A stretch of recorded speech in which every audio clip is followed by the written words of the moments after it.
so this is a bit waffly. Blah blah blah blah blah blah blah. So this Raspberry Pi Zero 1.3, really old. Was it dated 2015? So they're quite old. I have a lot. Oh, excuse me. I have loads of them. I have like another 15 in a stack over here, which there was 16, but I needed to take one away.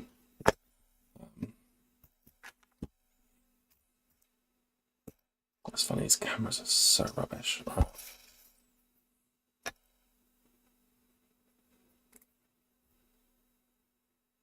Can you tell from there? Maybe, yeah.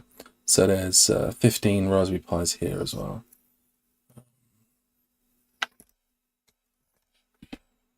Yeah. Which is pretty cool. Pretty full? Yeah, full too. I have more in other stacks elsewhere, weirdly enough. I don't even know how many I have at this point. I think I counted once. I had more than 40 Raspberry Pi Zeros. I was creating a cluster with them and messing around. But anyway, today is, well, I just want to do some soldering practice. However, I have to go in a minute. I have to disappear for a while. But before I do, I just wanted to talk about this. So here is a Raspberry Pi Zero 1.3. On the micro SD card, I have an installation of Raspberry Pi OS. I also have a terminal window over here. As you can see, I can't connect to the Pi at the moment because it's not connected. The Raspberry Pi offers, what is it called? Is it USB gadget? With the right module enabled and set up, it's really easy. It's just a couple of lines in the config file. You plug in your USB cable into the USB socket on the OTG port, rather than power. So you send your power in through here. So you connect this one to your computer. And what that will do, which is pretty cool, is create a device. I can't think. It's like it becomes a USB Ethernet device essentially, or RNDIS. I think it's called. RNDIS. Google it. Actually, I'm using Kagi, but not that it's great. Yeah, RNDIS. The Remote Network Driver Interface Specification. It's a Microsoft protocol on top of USB. Allows you to create a virtual Ethernet link. Works with Linux and FreeBSD, etc. etc.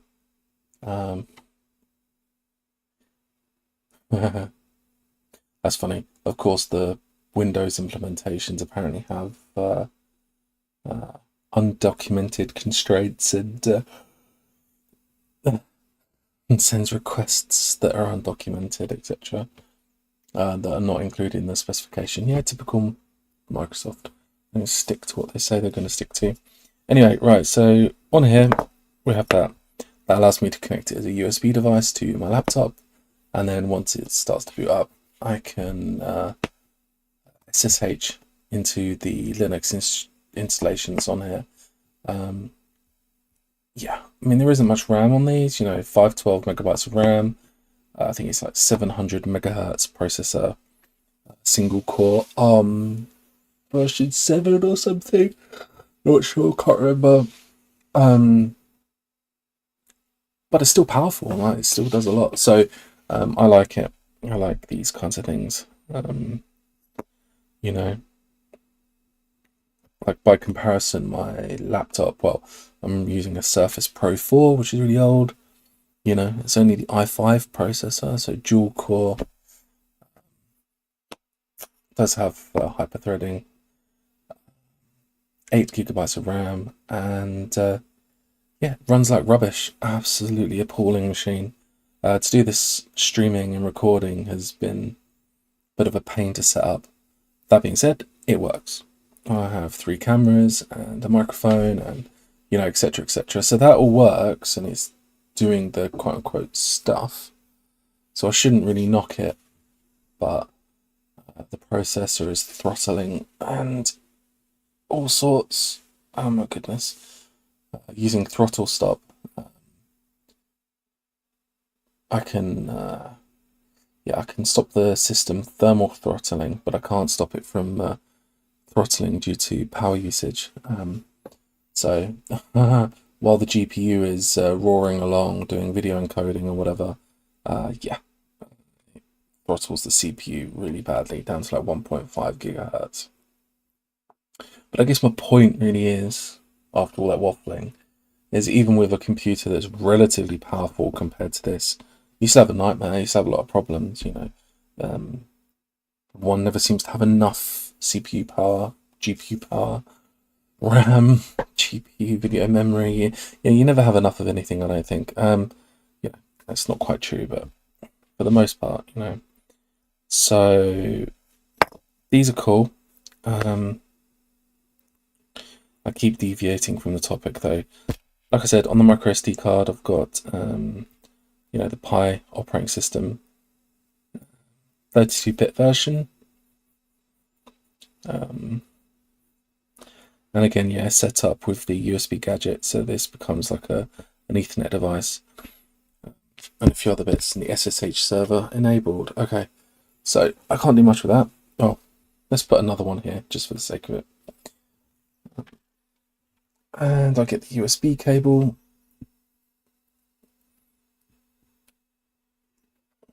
Cameras are rubbish, it's hard to say what's going on. But yeah, you can probably see that the Pi is starting to boot up.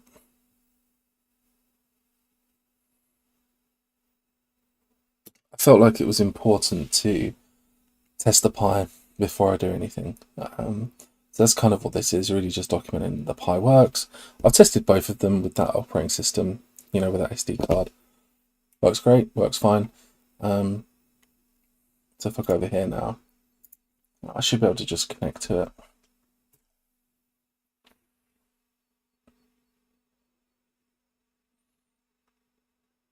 Or it's going to mock me. Okay, but that's unfortunate. The light's still flashing though, so yeah, there we are. Cool.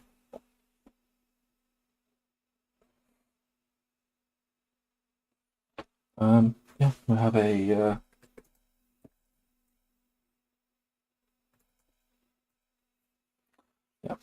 got Raspbian.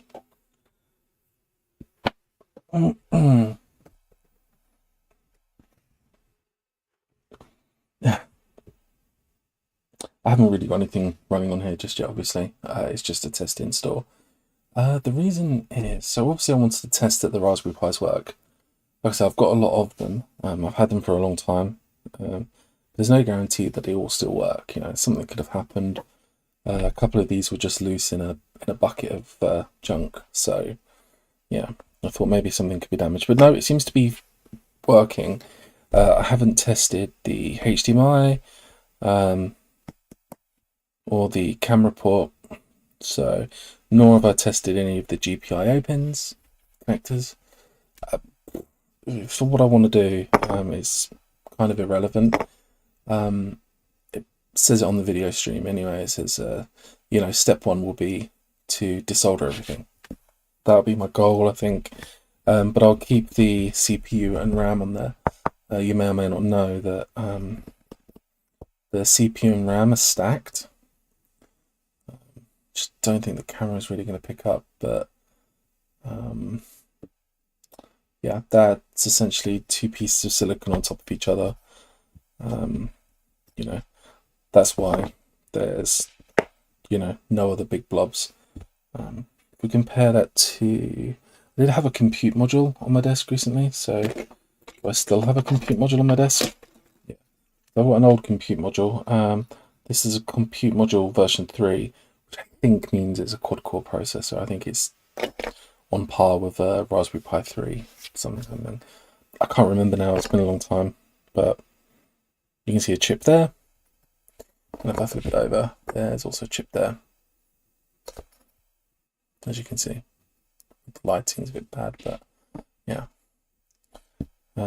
This one here doesn't have the eMMC, doesn't have the flash storage as well. I cheaped out when I bought them. Unfortunately, I loaned out my carrier board, which is like the motherboard for these, and I don't remember how many, but I think there was a couple of more of these that I also loaned out with it all, and I never got them back, unfortunately, which is kind of annoying, because I was really looking forward to playing with these, but never did get around to doing much with them. That being said, it shouldn't be much to bring them online. That might be a fun project to do later. But anyway, that's a lot of waffle. Excessive amount of waffle, actually. But that's just me. Okay. What else? Yeah, struggling to think of anything else that's really relevant. Is this just normal 1.3? Yeah, 1.3. I've got a couple of other ones here. What's this one?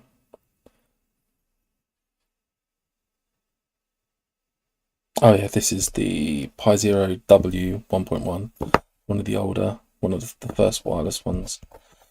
But I don't really use it or do anything with it.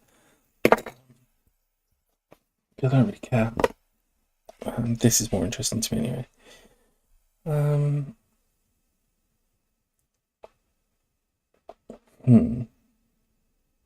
I'm streaming really, I think, for like accountability and just kind of what I might do later is bother to chop out all of this waffle, boring waffle, to create just like a very small sort of clip, compiling everything from start to finish. Because I quite like that feeling when you look at something years later. I don't know if it's just a thing that I have going on, but it's I've always found that I forget things. I forget many of the things I've played with or worked on or whatever. If someone asks me what kinds of things I've done, I can't remember, to be honest. It just doesn't really. I can remember a few key points, some of the bigger things, but I don't really remember very well. However, if I then pick up a thing, suddenly all of the memories come back and I'm like, oh yeah, I did this, I did that, blah blah blah blah blah blah blah blah. Yeah, you know. And so having video clips or photos of projects is really valuable. If anyone is actually listening to me waffle, I would do recommend, like, you know, make sure you may not feel like it's important at the time, or you may not feel like you're interested in it or anyone else will be interested in it. But take a photo or two, because someday you'll come across that and it'd be nice. It's just a fond memory. Oh yeah, I did that. That was interesting. Oh, I did that. That was really difficult. Oh, I won't want to do that again, but I did it. You know, that kind of thing. I don't know. I think there's a lot of value in that. These cameras are rubbish. I'm kind of frustrated. It's put me off a bit. I've struggled to get something that vaguely resembles good quality, but the cameras are kind of blurry. I've not been able to get them to yeah, they're just not great, to be honest. It's funny though, because one of the cameras, when it's lower down, but more at a side, so it kind of gives you more of like a kind of a side angle like this, it's really crisp and really sharp and really looks really good. With the right focus and everything, it can look pretty good. The focus is going to be terrible right now. I'm not going to touch it, but yeah. However, I didn't think it was really that valuable to see like the board at like such an acute angle. It just didn't look very good. So I moved the camera, but now I've got like two views that look sort of almost like they're on top of each other. Like you can tell that the cameras are in two different positions, but like Is there any value to having them both on here?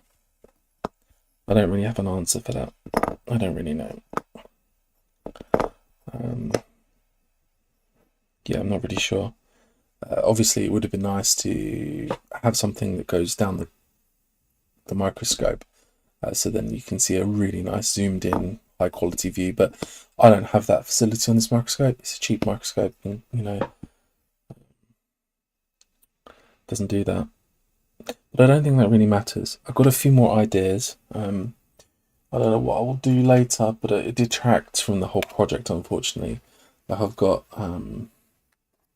you know, an old broken camcorder, Panasonic, but it has a zoom lens. So it has zoom. Can't remember what it is now, how much, but what does it say? Maybe somewhere. Who knows? Who cares? But it has a zoom lens. So what I'll probably do, because it's very broken, what I'll probably do is I'll probably bust it apart and then maybe connect a Raspberry Pi camera to it, or maybe one of these rubbish Logitech ones. I don't really know, but then I'll have, you know, a potential for something like a bolt on the microscope, and then allow me to zoom in a bit more for the streaming, which would be pretty good.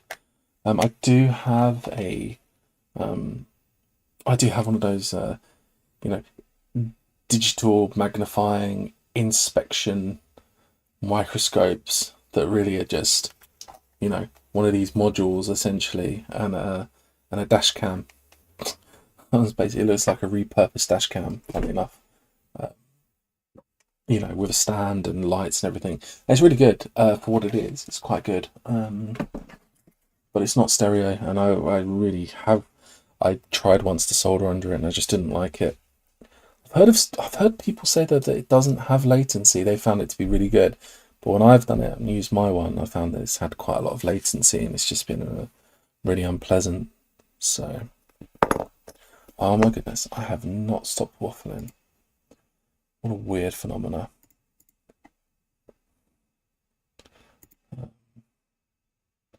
That is so strange, actually, to think.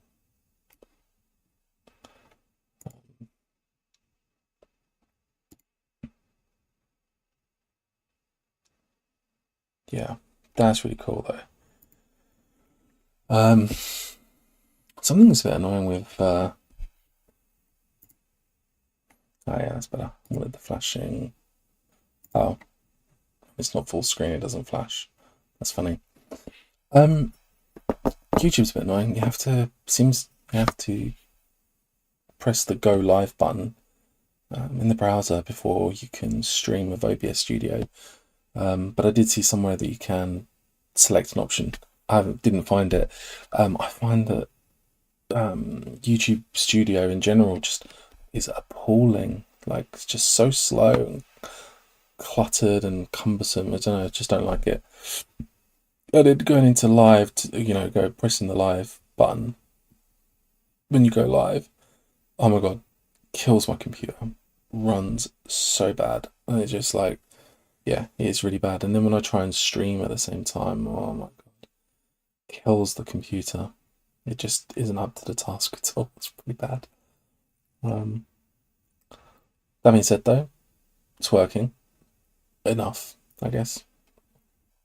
I've been able to talk into the camera for 20 odd minutes about absolutely nothing. So that's a bonus. Interesting.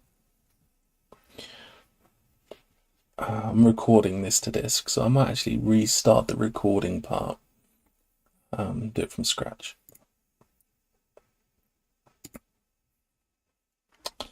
Okay, so we've got Raspberry Pi Zero, the old ones from 2015, version 1.3.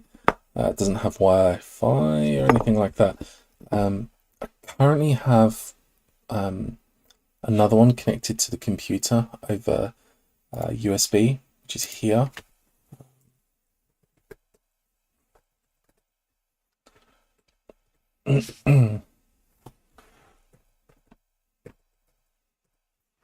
So here is a Raspberry Pi connected over USB. You can enable the USB gadget which provides an Ethernet connection between the USB port and the computer you're connecting to. Windows, etc. It uses the RNDIS driver. I had to Google that earlier. It says the Remote Network Driver Interface Specification, RNDIS, Microsoft thing. But the same thing works under Linux and OS X, BSD, etc. Which is pretty useful, to be honest. It's quite a good thing to have in this instance. It allows you to then just connect a USB cable into what you would normally connect, as a device to this Raspberry Pi. If you wanted to add a, I don't know, a keyboard or a mouse or something, you'd probably use that USB port. Job done. But what you can do instead is you can configure the boot options and enable the, as I say, the USB gadget Ethernet. Once you've done that and you've turned on SSH as well, because you obviously want to be able to do something when you connect to it. Once you've done that, you connect it to your computer, and provided Windows wants to play nice, which it didn't for me, I had to install some third-party driver. Gives you network access to this. You can ping it, and everything else. But obviously, once you've got an SSH server running, then you can just connect to it like I did here, and it works really well.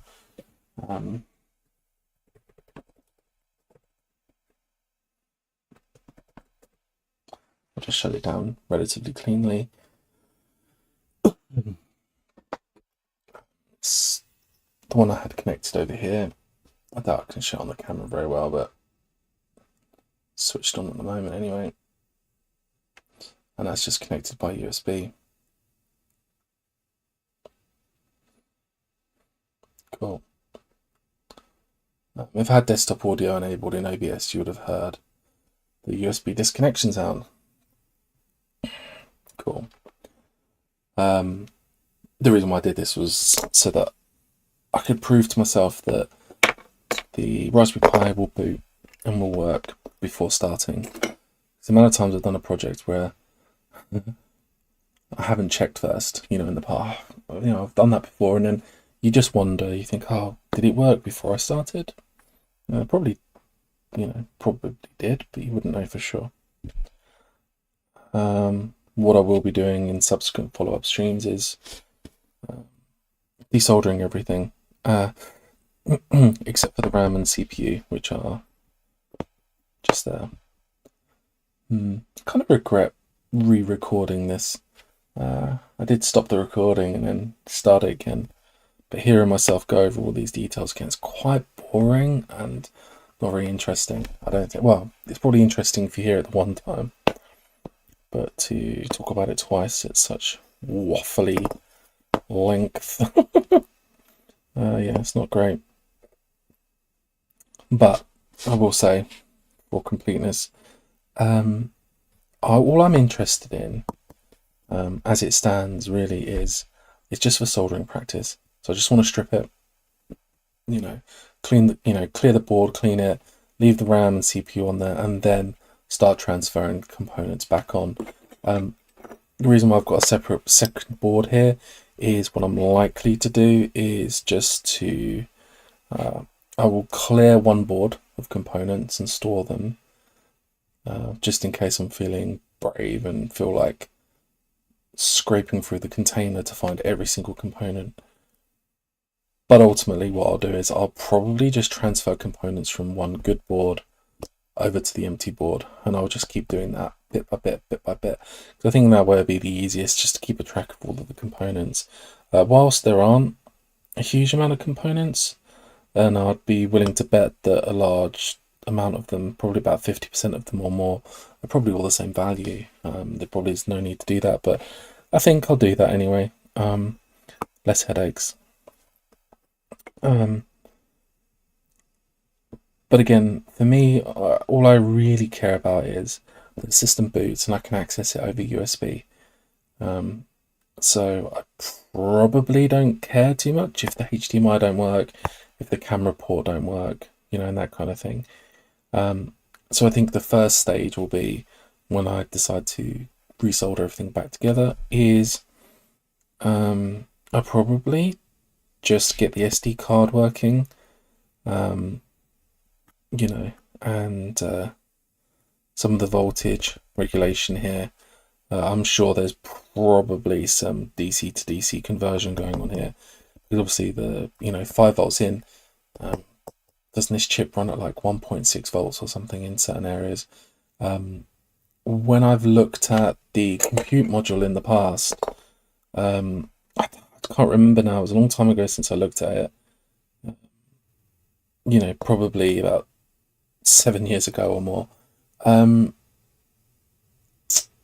Wow, geez, actually, yeah, more like 9 years ago. When I last looked at this, I think there was 3 power supplies that you need. So I think you need like 1.6, 3.3, and 5.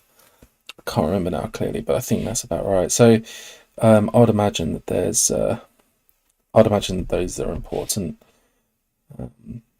I'm sure the CPU will need those. But yeah, I think that'd be good. I think that'd be really, really good, to be honest. I think my goal will be later on. Looking at it now, yeah, what I might do, I'm not going to commit myself to this too much, but I think what I may at least consider pursuing is,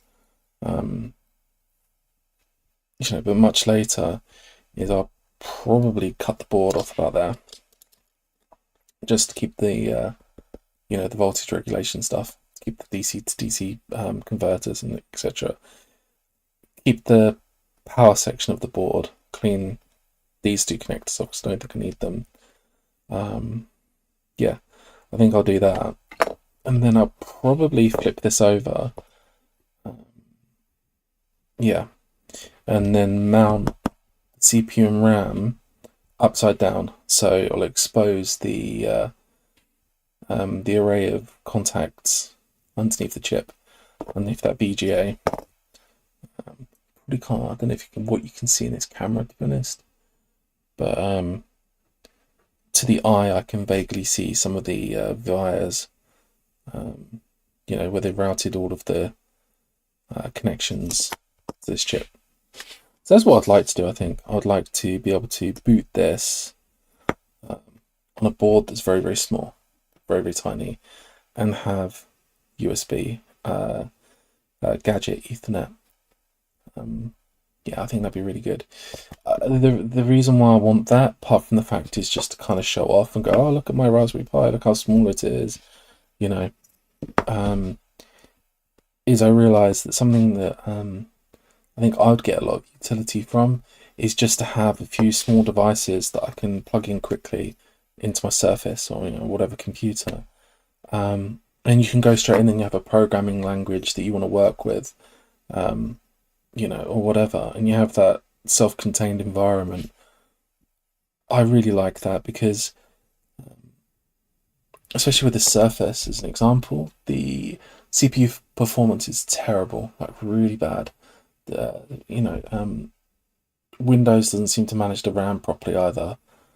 The cache is just, it's causing me a lot of problems. And I don't want to wear the SSD out with like a page bar, because you have, as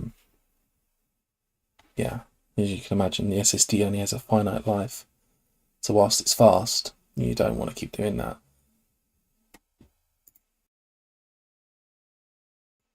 But that's life. Yeah. So running virtual machines and that just kills the machine. It's appalling. So I don't want to do that either. But I do like to write some Python and stuff.